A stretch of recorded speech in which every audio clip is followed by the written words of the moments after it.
Hello to all the brilliant Italian booksellers and readers.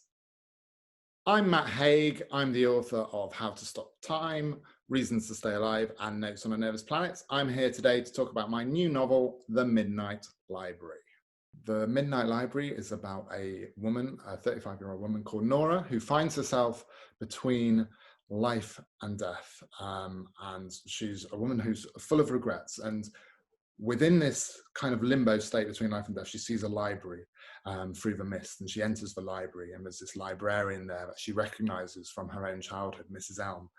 And she explains that all these infinite books that go on forever in this library are different versions of Nora's own life. So simply by opening the book, she gets a chance to fall into each of these alternate lives and universes where she did things a slightly different way, and she chose a different path in life, and whether it was a person that she broke up with that she's still with, whether it's a job she didn't take, whether it was if she pursued a career as an Olympic swimmer or kept playing in a band, all these different alternate versions which have filled her life full of regret. She gets to actually try out and see if those lives were actually better than the one she was in. So it's a novel about regret, it's a novel about life choices, and it's a novel about working out how to be happy within the lives we've chosen for ourselves.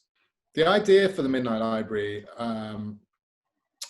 came from my own, I suppose it came from my own experience of mental illness, because when I was depressed, one feature of my depression was to always imagine other lives and to imagine if I'd done things differently for my health or my life or my work or whatever it was.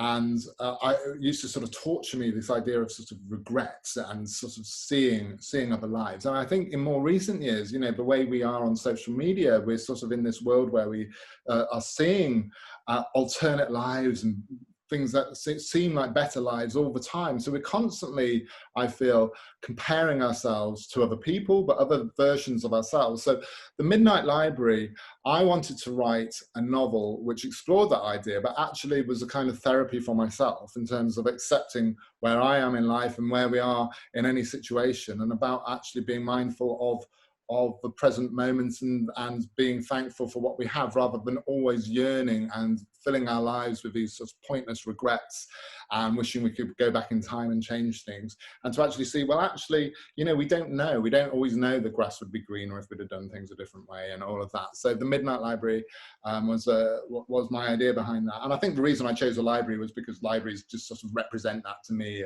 as places we can go and sort of access 30,000 different universes.